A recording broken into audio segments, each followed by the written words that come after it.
हमारा टॉपिक है जी कि प्लांटिंग इक्विपमेंट्स जो हैं वो आपके कौन कौन से हैं। प्लांटिंग मीन्स कि आपका सोइंग आपका जो है वो उसमें आ जाता है कि आपका आप सीड की क्रॉप की जब सोइंग शूट देखें, लास्ट प्रीवियस में हम मिट्टी से पढ़ते आ रहे हैं कि पहले सीड बेड की प्रिपरेशन, जब सीड बेड प्रिपेयर हो गया तो नेक्स्ट इसमें हमारे पास प्रोसेस होता है कि अब उसके अंदर सीड को सो करना, प्लांट करना है।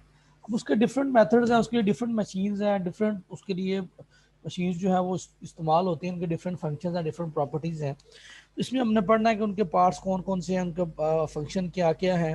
ठीक है, तो आपका जो है कोई भी जो क्रॉप है उसकी जो ग्रोथ वो स्टार्ट हो जाती है, वो ग्रोथ स्टार्ट होती है सोइंग ऑफ द सीड से। आपने सीड सो किया तो फिर वो जर्मिनेट करेगी, उसकी जो ग्रोथ है वो स्टार्ट होगी। अब बेसिकली जो क्रॉप प्लांटिंग जो ऑपरेशन है, इसके इसके अंदर कौन कौन से स्टेप्स इन्वॉल्व हैं। उसमें सबसे पहला है कि आपने placement of the seed or tubers. Tubers मतलब जो है जो बिगर साइड सीड जो है, लाइक आपका जो पोटैटो है, अब उसमें पोटैटो को ही कट करके उसके एक आपके ये देखना होता है कि उसकी एक हर कट के अंदर, हर पीस के अंदर एक उसका बड जो है या आई जिसे कहते हैं वो होनी चाहिए, ताकि जहाँ से प्लांट स्प्राउट करेगा, निकलेगा। ठीक है, उसकी प्लेसमेंट। नेक्स्ट उसका क्या स्टेप है, placement at predetermined depth. उसको उसकी हर क्रॉप के हिसाब से उसको उसकी रिक्वायर्ड डेप्थ, ये क्रॉप टू क्रॉप जो है ये डेप्थ जो है आपकी वेरी करती है। कुछ ऐसी क्रॉप्स होती हैं जो उनके सीड को थोड़ा डीप जो है आपने करना होता है, कुछ को जस्ट अपर थोड़ी सी लेयर के अंदर करना होता है। ठीक है, तो ये डिफरेंट जो है आपकी क्रॉप्स जो है उसकी डिफरेंट क्रॉप टू क्रॉप और सॉइल टू सॉइल ये वेरी करती है। ठीक है, पहले पहले सीड को ड्रॉप करना, फिर उसको उसकी प्री डिटरमाइंड डेप्थ पे इन वेल प्रिपेयर्ड सॉइल। तो आपका सीड बेड अच्छी तरह जो प्रिपेयर आपने किया है उसके अंदर, एंड देयर फॉर कवरिंग, जब आपने वो ड्रॉप कर दिया उसके बाद उसको ऊपर से सीड को कवर करना बाय सॉइल से। ठीक है, कवर, ताकि उसको ऑप्टिमम जो उसको जर्मिनेशन कंडीशंस हैं वो मिल सके उसको।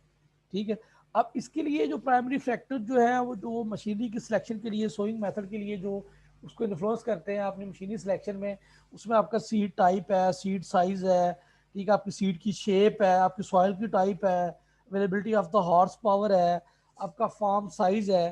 ठीक है, ये सारे वो फैक्टर्स हैं जो आपकी सोइंग मशीनरी की सिलेक्शन में आपको, मतलब इन चीज़ों को आप देखते हैं। ठीक है, तो उसमें आपका जो हमारी जो जितनी भी मोस्टली जो सीरियल क्रॉप्स है उसमें आपका वीट्स है, ओट है, या आपकी जो फॉडर क्रॉप्स हैं जितनी, अल्फा अल्फा है, आपका बरसीन है, इनको आप ब्रॉडकास्ट भी कर सकते हैं। मतलब ये स्मॉल जो सीड साइज क्रॉप्स होती हैं, इनके सीड स्मॉल होते हैं, बिल्कुल मतलब बारीक या छोटे होते हैं। ऑन अदर हैंड जो बिग साइज क्रॉप्स हमारे पास, मेज है, कॉटन है आपका, ठीक है, आपका इसमें पोटैटो है, ठीक है, इसी तरह वाटरमेलन है। ये जो बिग साइज सीड जो क्रॉप्स हैं, इनको आप थ्रू ड्रिल या प्लांटर जो है वो आप इसको सो करते हैं। अब इसमें ड्रिल का क्या होता है कि उसमें वो रो टू रो, एंड प्लांटर के केस में प्लांट टू प्लांट, ये डिस्टेंस भी आपका मेंटेन हो जाता है, जो कि ब्रॉडकास्ट मेथड में नहीं होता। तो सीडिंग मशीनरी जो है इसका जो बेसिकली ये इन्फ्लुएंस करती है आपके रेट ऑफ जर्मिनेशन पे और उसकी इमरजेंस ऑफ द सीड पे, कि आपका जर्मिनेशन रेट और इमरजेंस ऑफ द सीड, मतलब आपका प्लांट कितना जो है वो प्रॉपर्टी आपका सीड ग्रो करेगा। अब ये उस पे उसको इन्फ्लुएंस किस तरह करती है, किस वजह से करती है, through the control of the planting depth and degree of the soil compaction. कि आप उसको मशीन से उसको उसकी प्रॉपर रिक्वायर्ड डेप्थ पे जो उसकी स्पेसिफाइड है कि उस पर अगर आप करेंगे तो वहां से मैक्सिमम ये इसका सीड रिजल्ट करेगा, मैक्सिमम सीड को उसकी जर्मिनेशन कंडीशंस मिलेंगी, ऑप्टिमम मिलेंगी, ज़्यादा से ज़्यादा जर्मिनेट करेगा। और नंबर टू, उससे आप उसकी रिक्वायर्ड जितनी सॉयल सीड को प्लेस करने के बाद उस पर डलनी है, उसको जितना कंपैक्शन देनी है, अगर आप कम कंपैक्ट करेंगे तब भी प्रॉपर जर्मिनेट नहीं करेगा। अगर ऊपर से ज़्यादा उसकी कंपैक्शन कर देंगे तब भी जो आपका सीड है वो प्रॉपर जर्मिनेट नहीं कर सकता। तो ये आपकी सीड ड्रिल जो है ये आपको रेट ऑफ जर्मिनेशन और इमर्जेंस को कंट्रोल करती है, किस चीज़ से, उसकी प्लांटिंग डेप्थ है और उसकी डिग्री ऑफ सॉयल कंपैक्शन से। मोस्टली वो कहते हैं कि आपकी जो रिक्वायरमेंट है जो एक सीड ड्रिल को फुलफिल करनी चाहिए, ठीक है, उसको वो कौन कौन सी है कि सबसे पहले उससे वो फरो ओपन, आप फरो ओपन करें फरो ओपनर के थ्रू। नंबर टू कि वो उसकी जो सीड रेट है उसका मैकेनिज्म उसके अंदर लगा हो कि जितना उसने सीड अप्लाई करना वो उसको देखे कितना आया उतना ही जा रहा है। उसको बाद प्रॉपर वो सीड नंबर थर्ड पे क्या है, उसको प्रॉपर डेप्थ पे सीड को फिर वो प्लेस करे। और लास्ट स्टेप क्या है कि सॉइल को कवर करके उसको उसके ऊपर से कंपैक्ट कर दे। बेसिकली ये प्रॉपर 4 फंक्शंस जो हैं जो आपकी सीड ड्रिल या प्लांटर ने परफॉर्म करने होते हैं। अब नेक्स्ट है हमारे पास सीड ड्रिल जो है वो कितनी मतलब ये जो आपकी सोइंग मशीनरी है दो तरह की होती है। Number one solid planting machinery और नंबर टू रो क्रॉप प्लांटिंग मशीनरी। सॉलिड के केस में वो होता है कि वो क्रॉप जिनका आपका उनका जो आप जिनका स्मॉल सीड्स जो क्रॉप है स्पेशली है जिनका जो दरमियानी फासला जो है आप बहुत कम रखते हैं, लाइक वीट और जितनी आपकी ये फॉडर क्रॉप है या ओट है, ठीक है, तो उसके लिए आप सॉलिड प्लांटिंग मशीन इस्तेमाल करते हैं। लाइक उसमें आ जाती है आपका ब्रॉडकास्टर आ जाता है, ठीक है, उसमें आपकी सीड ड्रिल या ग्रेन ड्रिल आ जाती है। ऑन द अदर हैंड जो रो क्रॉप प्लांटिंग मशीन है या बिग साइज जो क्रॉप्स होती हैं लाइक वीट है, कॉटन है, शुगर केन है, शुगर बीट है आपकी, ठीक है, वेजिटेबल्स हैं, जिनमें आप रो टू रो डिस्टेंस आपने मेंटेन करना होता है या प्लांट टू प्लांट डिस्टेंस आपने मेंटेन करना होता है, उनके लिए फिर जो है आप जो है वो डिफरेंट ड्रिल प्लांटर्स जो हैं वो आप इस्तेमाल करते हैं। तो अब सबसे पहले अगर सॉलिड उसकी बात की जाए सॉलिड प्लांटिंग मशीन्स की, उसमें हमारे पास ब्रॉडकास्टर है। अब ब्रॉडकास्ट का क्या मतलब है, सिंपली कि आप रैंडमली सीड को सॉइल की सरफेस के ऊपर स्कैटर कर देते हैं, इसको आप ब्रॉडकास्टिंग कहते हैं। अब मैकेनिकली ब्रॉडकास्टर क्या करता है, बेसिकली इसके हमारे पास 3 से 4 मेजर पॉइंट्स है। जहाँ से ट्रैक्टर के साथ ये लिंक होता है 3 पॉइंट लिंकेज, उसके बाद ये इसकी स्पिनिंग प्ले एक इसकी व्हील होता है, ठीक है, और इसका हॉपर ऊपर होता है जहाँ पे स्टोर होता है, ठीक है, और एक एजिटेटर होता है। अब ये देखें ये बेसिकली इसका काम क्या है, ये देखें ये आपका ब्रॉडकास्टर है। अब ये इसका ये ऊपर ऊपर है, ठीक है, ये कॉनिकल फ्लास्क शेप में है इसका, ताकि इसकी वजह क्या है कि थ्रू ग्रेविटी जो सीड है वो नीचे की तरफ मूव करे, ठीक है। और इसका काम क्या होता है कि इसने अपने अंदर जो सीड है उसको स्टोर करना है, और इसके यहाँ पे नीचे ये इसकी यहाँ पे ओपनिंग होती है, ठीक है। अब ये आपको जो ग्रीन नजर आ रही है ये इसकी स्पिनिंग व्हील है, ठीक है, जो पीटीओ से इसको पावर मिल रही होती है। PTO shaft means power take off shaft, ठीक है, जो घूम रही होती है रोटेशनल पावर जो इसको घुमाती है, ठीक है, वो उसके थ्रू ये घूम रहा होता है और ये हॉरिजॉन्टली सीड को स्प्रेड कर रहा होता है। और ये इसके साथ ये देखें ये आपका एजिटेटर है। एजिटेटर का काम क्या होता है कि सीड हॉपर जो है या सीड बॉक्स जो आपका ये ऊपर जो आपको नजर आ रहा है रेड, इसमें से इसकी ओपनिंग के अंदर सीड स्टक ना हो जाए, ठीक है, ये ताकि अगर सीड स्टक हो जाए और ऑपरेटर जो है वो पीछे नहीं देखता तो उसे आपका अनसोन एरिया रह जाने का खतरा होता है, एरिया वहां पर सीड स्प्रेड ही नहीं होता। तो ये कॉन्टिन्यूसली ये मूव कर रहा होता है ताकि कोई इम्प्योरिटीज सीड के अंदर या कोई और चीज़ या सीड स्टक जो हुआ है ये उसको निकाल दे ताकि सीड की जो प्रॉपर्टी जो स्प्रेडिंग है वो स्टार्ट रहे। अब इसमें ये देखिए वो कहता है कि the mechanical broadcaster is the machine that spread the seed on the surface of the soil with the help of spinning wheel operated through the tractor PTO shaft. जैसे कि मैंने आपको बताया कि ये स्पिनिंग व्हील घूम रहा होता है और उसके ऊपर सीड गिरता है, ठीक है, तो उस वो जो है सीड को हॉरिजॉन्टली स्प्रेड कर देता है अपने घूमने स्पिनिंग की वजह से। तो आगे नेक्स्ट जो फनल शेप हॉपर जो है उसका काम मैंने बताया आपको कि स्टोर करती है, इसके अंदर एक गेट होता है, उससे आप सीड रेट उसकी उसकी ओपनिंग को कम या ज़्यादा करके आप सीड रेट जो है आप कंट्रोल कर सकते हैं, उसको रेगुलेट कर लेते हैं कि कितने केजी पर हेक्टेयर या पर एकड़ आपने सीड ड्रॉप करना है, ठीक है। उसके बाद जब आपने सीड स्प्रेड कर दिया उसके बाद आप थ्रू टाइन कल्टीवेटर या बार हैरो उस सीड को कवर करते हैं, क्योंकि अगर आप सीड को कवर नहीं करेंगे एक तो प्रॉपर जर्मिनेट नहीं होगा, दूसरा ऊपर से उसको बर्ड्स या आपके जो इंसेक्ट जो हैं वो कैरी करके ले जाएंगे। और उसके साथ पीछे आपने प्लैंकर भी अटैच किया होता है। प्लैंकर का काम क्या होता है कि वो उसको प्रॉपरली ऊपर से कंपैक्ट करता है ताकि सॉइल जो है अपना मॉइस्चर जो है वो होल्ड कर सके, क्योंकि सीड को जर्मिनेट करने के लिए एक ऑप्टिमम मॉइस्चर जो है वो चाहिए होता है, ठीक है। अब आपका मैनुअली और मैकेनिकली ब्रॉडकास्टिंग जो होती है इसमें क्या डिफरेंस है। मैनुअली का क्या मतलब है कि आप एक जो है आप लेबर हायर करते हैं, एक आदमी जो है वो मैनुअली उसने एक बैग के अंदर अपने साथ कैरी किया होता है सीड, और वो उससे हाथ भर अपने हाथ से जो है वो मैनुअली सीड चलता जाता है फील्ड के अंदर स्प्रेड करता जाता है। अब इसमें और मैकेनिकल ब्रॉडकास्टर जो है उसमें क्या फ़र्क है कि मैकेनिकल ब्रॉडकास्टर से आपका जो सीड है वो यूनिफॉर्मली और होमोजीनियसली जो है वो पूरे फील्ड के अंदर इक्वली स्प्रेड होता है।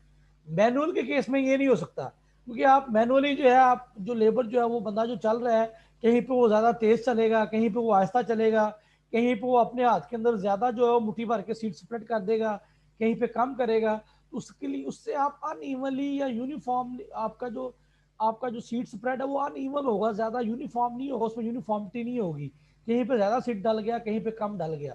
ठीक है। On the other hand mechanical broadcaster के केस में ये चीज़ नहीं होती। और नंबर टू जो है, मैनुअली ब्रॉडकास्टिंग से क्योंकि मैन इन्वॉल्व है, लेबर इन्वॉल्व है, उससे ज़्यादा टाइम लगता है। On the other hand mechanical broadcaster से आप थोड़े टाइम में ज़्यादा एरिया जो है वो शो कर सकते हैं, आप टाइम को सेव कर सकते हैं। ठीक है। ये मैकेनिकल ब्रॉडकास्टर जो मैंने आपको बता दिया, इसका होपर है, ये स्पिनिंग इसकी डिस्क है, ये इसका एजिटेटर है। ठीक है। अब नेक्स्ट है हमारे पास सीड ड्रिल। अब ड्रिल का क्या मतलब होता है? ड्रिल का मतलब होता है कि dropping the seed in furrow with the help of the seed tube. आप फरो के अंदर सीड को ड्रॉप कर दें सीड ट्यूब को इस्तेमाल करते हुए, दैट इज कॉल्ड जो है ड्रिलिंग। अब ये मैनुअली भी होती है, मैकेनिकली भी होती है। मैनुअली क्या होती है? मैनुअल की एग्जांपल आपको मैं देता हूँ। जैसे पहले, आज से पहले जो है, जब मशीनरी नहीं थी, मैकेनाइजेशन नहीं थी, तो लोग बैलों से रो क्रॉप्स के अंदर जो है, ये कॉटन की क्रॉप जो है या मेज जो है, वो गाया करते थे। तो वो बैलों के साथ पीछे एक फरो ओपनर, ऊपर छोटी सी कोनिकल फ्लास्क लगी होती थी, नीचे फरो ट्यूब, सी ट्यूब होती थी, नीचे फरो ओपनर होता था। तो जो ऑपरेट कर रहा होता था, वो ऊपर से हाथ से मैनुअली सीड उसके अंदर ड्रॉप करता जाता था, तो आपका सीड फरो के अंदर डलता जाता था। मैकेनिकली क्या है कि सीड ड्रिल के साथ आप जो सीड ड्रॉप करेंगे फरो के अंदर, वो मैकेनिकल की केस में, वो मैकेनिकल की एग्जांपल है। अब इसमें बेसिकली करते क्या है? इसके लिए मोस्टली जो है वो मैकेनिकली ड्रिलिंग के लिए अब सीड ड्रिल हमारे पास ज़्यादातर इस्तेमाल होती हैं। ठीक है। ये proper row to row distance जो है ये मेंटेन करती हैं with the help of the adjustable furrow opener. अब एडजस्टेबल फरो ओपनर रखने की क्या वजह है? कि आपकी क्रॉप टू क्रॉप उनका रो टू रो डिस्टेंस वेरी करता है। अब वीट की क्रॉप का जो रो टू रो डिस्टेंस है वो अलग है, वो डिफरेंट है। इस तरह आपकी मेज के केस में रो टू रो डिस्टेंस डिफरेंट है। इस तरह शुगर केन के केस में, मतलब आपका क्रॉप टू क्रॉप और सॉइल टाइप के हिसाब से, और वेजिटेबल फॉर एग्जाम्पल उसकी बात की जाए, उनके जो है, ताकि ये मल्टीपल क्रॉप्स के लिए आपकी एक ही सीड ड्रिल इस्तेमाल हो जाए, उसके लिए आपके जो फरो ओपनर हैं ये एडजस्टेबल होते हैं। इनका दरमियान का जो डिस्टेंस है, जितना आपका रोड रोड डिस्टेंस चाहिए, आप उसको ओपन करके उसको उस पर एडजस्ट कर सकते हैं। एक तो सीड ड्रिल्स क्या है, ब्रॉडकास्टर से इसका प्लस पॉइंट क्या है कि ये सीड को उसका रो टू रो जो सीड का जो क्रॉप का डिस्टेंस है वो प्रॉपर मेंटेन करते हैं। और दूसरा, हमारे पास सीड कम फर्टिलाइजर ड्रिल्स भी मार्केट में अवेलेबल है। इसमें क्या होता है, आप सीड के साथ साथ फर्टिलाइजर भी एट अ टाइम आप दो फंक्शन ड्रॉप कर रहे होते हैं, दो फंक्शन परफॉर्म कर रहे होते हैं। सीड भी ड्रॉप हो रहा है, उसके साथ एट प्रॉपर डेप्थ पे आप फर्टिलाइजर भी ड्रॉप कर रहे हैं, जहां से रूट जोन को वो मिलेगा और वो मैक्सिमम उसको यूटिलाइज करेगा। अब सीड ड्रिल से जो है आप सोइंग और मैनुअली जो करते हैं उसकी निस्बत, या ब्रॉडकास्टर की अगर बात की जाए तो उसकी निस्बत आपका सीड कम फर्टिलाइजर ड्रिल से जो आप क्रॉप सो करेंगे, उसकी जो यील्ड है वो दूसरे से 10 to 15 या 15 to 20% जो है वो ज़्यादा होगी। उसकी जो यील्ड जो है वो क्या है, वो उसकी,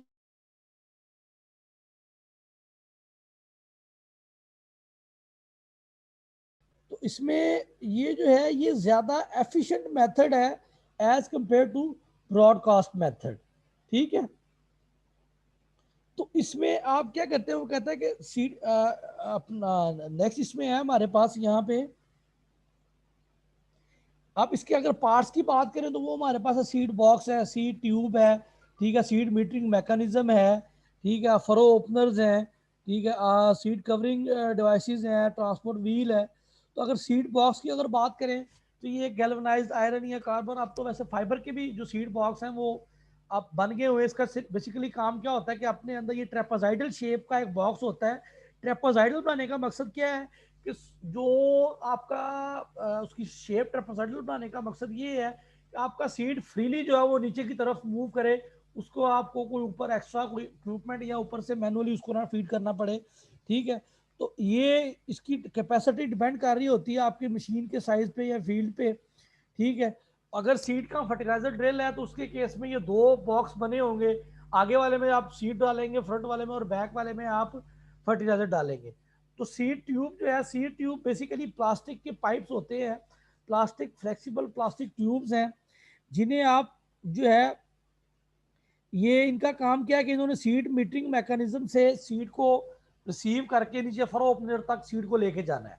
ठीक है, तो ये फ्लेक्सिबल प्लास्टिक पाइप्स के हम इस्तेमाल करते हैं। अगर रिजिड करेंगे तो उसका, अगर आपकी मशीन मिस हैंडल होती है या अगर आयरन की अगर आप करते हैं तो उसको जंग लग के उसकी लाइफ कम हो जाती है, या रिजिड के केस में उसके ब्रेक होने के चांसेस होते हैं। तो वो फिर आप प्लास्टिक के फ्लेक्सिबल ट्यूब्स आप इस्तेमाल करते हैं उसके लिए। तो नेक्स्ट है सीड मीटरिंग मैकेनिज्म। अब हमारे पास यहाँ पे इसके लिए ज़्यादातर सीड बॉक्स के अंदर आपका फ्लटर्ड रोलर लगे होते हैं, जो कॉमनली हमारे सीड ड्रिल्स के अंदर सीड मीटरिंग मैकेनिज्म इस्तेमाल जो होता है वो फ्लटर्ड रोलर्स होते हैं। अब ये रोलर्स एक स्क्वेयर शेप में आपकी शेफ्ट होती है, उसके ऊपर अटैच होते हैं। हर आपके फरो ओपनर्स के ऊपर एक फ्लटर्ड रोलर होता है।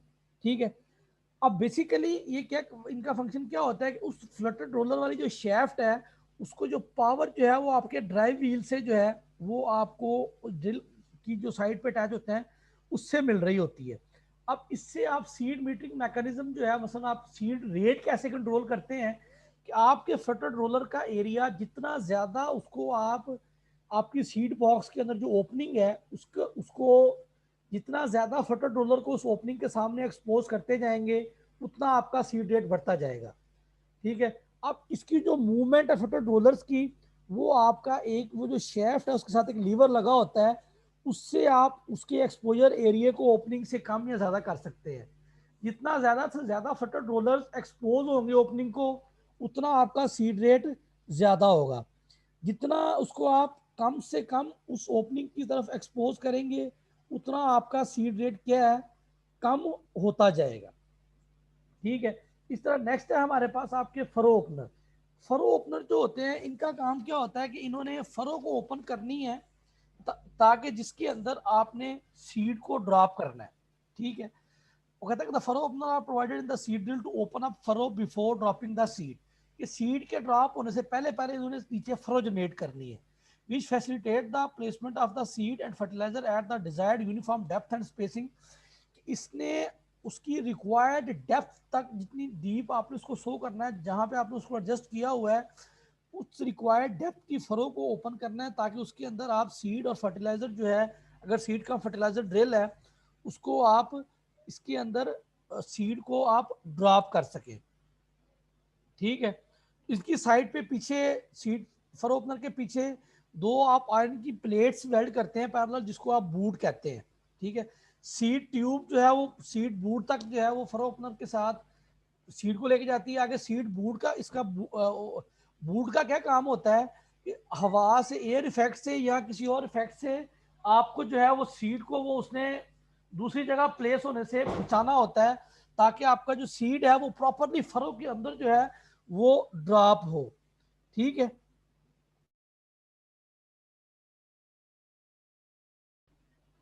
तो नेक्स्ट इसमें हमारे पास है यहाँ पे इसमें सीड कवरिंग डिवाइसेस। अब उनका क्या काम होता है कि आपने जब सीड प्लेस हो गया उसको उसके ऊपर मट्टी डालनी ताकि सीड को प्रॉपर जो है वो मॉइस्चर जो वो मिल सके। उसके लिए आपके पास डिफरेंट पीछे चेन्स ड्रैग करते हैं, डिफरेंट रोलर्स होते हैं। इसके डिज़ाइन के हिसाब से different rollers, chain dragging chains different shape और साइजेस के इन्होंने उसके साथ डिज़ाइन किए होते हैं। इनका सिर्फ मकसद ये होता है कि जो सीड ड्रॉप हुआ है फरों के अंदर उसको ऊपर से कवर करके कंपैक्ट करना। ठीक है, अब ट्रांसपोर्ट व्हील जो है, ये सीड ड्रिल की साइड पे जो है दो व्हील्स होते हैं। इनका क्या काम होता है कि वो जो आपकी सीड मीटरिंग मैकेनिज्म वाली जो शेफ्ट है जिसके ऊपर फ्लटर रोलर जो है उनको पावर देते हैं, ये उसको ये घुमा रहे होते हैं। ठीक है, तो जैसे जैसे आपकी उसकी स्पीड बढ़ती है वैसे वैसे आपका सीड मीटरिंग मैकेनिज्म जो है उसकी जो आरपीएम भी बढ़ते जाते हैं और आपके सीड का जो एक रेट है वो कांस्टेंट रहता है, प्रॉपर रहता है। ये आपके पास सीड ड्रिल है, इसमें ये देखिए ये रेड फ्रेम है आपका, ये इसमें ब्लू जो ये आपकी सीड ट्यूब्स है, ये ऊपर आपके दो ये सीड कम फर्टिलाइजर ड्रिल है, ये देखिए इसके दो बॉक्स नजर आ रहे हैं। अब आगे वाली में आपका सीड सीड डलेगा, पीछे वाली में आपका फर्टिलाइजर डलेगा। ठीक है, ये यहाँ पे ये देखें ये आपकी सीड ट्यूब्स हैं ये, और नीचे ये आपका फरो ओपनर है। ये आपका आगे एक्स्ट्रा कटिंग टूल है, शॉवल टाइप लगा हुआ। और ये जो ब्लैक ब्लैक ये पीछे जहां पे ट्यूब एंड हो रही है, ये आपका बूट है, ठीक है। अब ये आपके 3 पॉइंट लिंकेज है, यहाँ पे 2 लोअर लिंक्स लगेंगी और यहाँ पे आपके ऊपर टॉप लिंक ट्रैक्टर के साथ जो है वो अटैच होगी। अब ये operation of the seat drill basically क्या होता है कि आप सीट ड्रिल के अंदर, सीट बॉक्स के अंदर सीट डालते हैं, वहां से थ्रू सीट मीटरिंग मैकेनिज्म वो उसको सीट जितना आपने एडजस्ट किया हुआ है रेट पे, वहां से सीट जो है वो आपकी सीट ट्यूब के अंदर जाता है, सीट ट्यूब से सीट आपके नीचे फरो ओपनर फरो ओपन करेगा और वहां से सीट फरो के अंदर ड्रॉप होगा और ऊपर से जो है आपका जो सीट कवरिंग डिवाइस जो है वो उसको ऊपर से कवर करेगी। अब मोस्टली जो है ये आपका जो आपका रोड रोड डिस्टेंस है वो 150 टू 400 मिलीमीटर तक आपका वेरी करता है, ठीक है। अब नेक्स्ट है इसमें हमारे पास size of the seat drill, mostly कहते हैं कि size of the seat drill एक टर्म यूज होती है। अब वो आप कैसे, that's mean width of the seat drill होता है। अब वो आप कैसे फाइंड करते हैं, इसका फॉर्मूला होता है W is equal to N into W, small w कह लें या जो भी, बस इसमें 3 मल्टीप्लाई बाई 200 का क्या मतलब है कि नंबर ऑफ आपके जो n क्या है, नंबर ऑफ फरो ओपनर कितने हैं, उसको आप नंबर ऑफ फरो ओपनर को आप मल्टीप्लाई करेंगे उन दो आपके दो फरो ओपनर, जो कोई भी दो उनका आपस का कंसेक्टिव, जो दो कंसेक्टिव फरो ओपनर है उनका दरमियानी फासले से। तो जब आप number of furrow opener multiply by their internal distance जो है दो फरो ओपनर का दरमियानी फासला उससे मल्टीप्लाई कर देंगे तो ये आपके पास width of the seat drill या size of the seat drill आ जाएगा। अब हमारे पास फरो ओपनर 4 तरह के होते हैं, शॉवल टाइप, शू टाइप, सिंगल डिस्क और डबल डिस्क। अब ये देखें, ये हमारे पास ये वाला जो है सबसे पहला ये जो आपको नजर आ रहा है ये आपका शॉवल टाइप है। ये आप ज्यादातर इस्तेमाल करते हैं जो रोकी या स्टोनी एरिया या जहाँ पे डीप रूटेड क्रॉप जो है वो प्रीवियसली आपने हार्वेस्ट किया, मतलब शुगर केन या कॉटन है जिनकी रूट्स डीप होती हैं दूसरी क्रॉप की निस्बत, तो वहाँ पे रूट्स वगैरह हैं आपकी सीट बेड के अंदर, तो वहाँ पे आप इसे इस्तेमाल करते हैं ताकि वो उनके ऊपर से ये आपके जो ये ज़्यादा से ज़्यादा प्रॉपरली जो है रिज बन सके और ये इसकी अगर स्टोन रॉक वगैरह तो ये ब्रेक ना हो, ये उसके ऊपर से स्लाइड कर जाएगा, इसके साथ स्प्रिंग्स वगैरह भी अटैच होते हैं, ठीक है। ये आपका बूट है, ये देखें ये आपको जो प्लेट नजर आ रही है ये आपका शैंक है, इसको शैंक कहते हैं। ये शॉवल वाला कटिंग टूल है और ये बूट है। इसी तरह शू टाइप जो है, शू टाइप जो, बोर्ड का फंक्शन क्या था? बेटा क्वेश्चन आपको मैंने पहले भी कहा कि एट द एंड पूछा करें आप। बूट का फंक्शन था आपका कि आप बेटा इसने आपकी ट्यूब के बाद जो सीट ट्यूब है वहां से जो है सीट को डायरेक्शन देनी है कि थ्रू एयर अगर हवा वगैरह चल रही है तो उससे ये सीट को फरो से बाहर ना जाने दे, उसको डायरेक्शन देना कि वो डायरेक्टली फरो के अंदर ड्रॉप हो। तो शू टाइप में क्या होता है कि आपकी जो प्लेट्स, दो प्लेट्स वेल्ड की होती हैं आपस में, इसने जो है फरो बनानी होती है जहाँ पे आपका प्रीवियस क्रॉप का जो ऊपर वो पड़ा हुआ है मटेरियल वगैरह पड़ा हुआ है, उसका स्ट्रॉ वगैरह पड़ा हुआ है, ठीक है। तो वहाँ पे आप शू टाइप इस्तेमाल करेंगे। जो सिंगल और डबल डिस्क है, सिंगल डिस्क के केस में एक डिस्क होती है कनकेव, ठीक है, इसके साथ ही स्क्रैपर लगे होते हैं दो इसकी दोनों साइड्स पे, ताकि जो आपकी जो क्लेई सॉइल है तो इसके साथ अगर मिट्टी अटैच हो जाएगी उससे रिज नहीं बनेगी, ठीक है, रिज नहीं फरो नहीं डेवलप होगी तो उससे फिर प्रॉपर सीट नहीं होगा। तो इस तरह स्क्रैपर का मतलब होता है कि जो मिट्टी अटैच हो ये साथ साथ डिस्क को साफ करता जाए, ठीक है। डबल डिस्क के केस में ही दो डिस्क होती हैं, ठीक है। तो डबल डिस्क की सिंगल डिस्क के अगर कंपैरिजन किया जाए तो उसकी निस्बत प्लेसमेंट जो seed of placement of the seed है वो ज़्यादा बेहतर और ज़्यादा अच्छी होती है। ये डिस्क टाइप आप वहाँ पे इस्तेमाल करते हैं जहाँ पे प्रीवियस क्रॉप का ट्रैश पड़ा हुआ और आप चाह रहे हैं कि वो ट्रैश जो है वो कट होके सॉइल के अंदर हमारी सोइंग भी हो जाए, प्लस वो ट्रैश कट होके एज अ मल्च हमारी सॉइल के अंदर उसकी मल्चिंग हो जाए, एज अ फर्टिलाइजर जो है वो कट होकर सॉइल के अंदर मिक्स हो जाए, ऐड हो जाए। इसमें next size of the seed drill है, वो मैंने आपको बताया है कि वो आप size of the seed drill या width of the seed drill आप फाइंड करते हैं कि number of furrow opener multiplied by distance between two furrow opener, ठीक है। तो अब इसमें हमारे पास नेक्स्ट है कि सीड ड्रिल कैलिब्रेशन, इसमें ये आपका प्रैक्टिकल पोर्शन में भी है ये वाला। तो सीड ड्रिल कैलिब्रेशन के हमारे पास जो है वो 4 से 5 डिफरेंट स्टेप्स हैं, ठीक है। कैलिब्रेशन का मतलब ये है कि आप मेक श्योर करते हैं कि जितना इसके ऊपर उन्होंने मार्क किया हुआ है कि मतलब 10 kg पर एकड़ या 15 kg 30 kg पर एकड़ सीड रेट है, तो आप उसको काउंटर चेक करते हैं कि आया हमारी सीड मीटरिंग मैकेनिज्म सही काम कर रही है, ये उतना ही सीड ड्रॉप कर रही हैं। उसके उसका क्या प्रोसीजर है कि आप सबसे पहले jack up the drill and spread the plastic sheet under the tube of the seed drill. आप सीड को ऊपर जो है वो उठा देंगे सॉइल सरफेस से, उसके नीचे कोई चीज रख देंगे ताकि उसका जो साइड व्हील है वो प्रॉपरली जो है इसके साइड पे वो घूम सके, फ्रीली मूव कर सके। ठीक है। नंबर 2 क्या करेंगे कि उसका जो व्हील है साइड पे आप उसका डाया फाइंड करेंगे सेकंड स्टेप में। उसका डाया जब आप फाइंड करके जब उस डाया को आप 3.14 से या पाई से आप मल्टीप्लाई करेंगे तो आपके पास क्या आ जाएगा, उस व्हील का सर्कमफ्रेंस आ जाएगा। थर्ड स्टेप आपने क्या करना है कि आपने दो जो है उसका विड्थ आपने मेजर करनी है सी ड्रिल की। अब विड्थ या साइज जो बताया मैंने आपको, साइज और विड्थ एक ही बात है। वो आप किस तरह करेंगे कि आप पहले करेंगे नंबर ऑफ फरो ओपनर को काउंट करेंगे। ठीक है। W is equal to number of furrow opener multiplied by, अब फिर उसको मल्टीप्लाई करेंगे distance between two furrow opener से। तो ये आपके पास क्या आ जाएगा, उसका साइज या विड्थ। ठीक है। तो उस पर नंबर 4 स्टेप क्या होगा कि आप सीड बॉक्स के अंदर सीड को डालेंगे और जो आपका जो साइड व्हील जो था जिसका आपने डाया सर्कमफ्रेंस मेजर किया है उसको फॉर एन रेवोल्यूशन का मतलब फॉर नॉन रेवोल्यूशन आपने गिन के उसको घुमाना है, उसके एक स्टार्ट पॉइंट पे मार्क कर लेंगे ताकि आपको पता हो जाए कि इसका एक चक्कर मुकम्मल हो गया है। तो उसको आप नंबर ऑफ नॉन रेवोल्यूशन मतलब 5, 10, 15, 20 जितना आपका दिल करे आप काउंटेड रेवोल्यूशन से नंबर ऑफ नॉन रेवोल्यूशन के लिए उसको घुमाएंगे। ठीक है। उससे जब आप घुमाएंगे देखेंगे आपके सीड ट्यूब से नीचे फरो ओपनर के साथ से सीड गिरना शुरू हो जाएगा नीचे। ठीक है।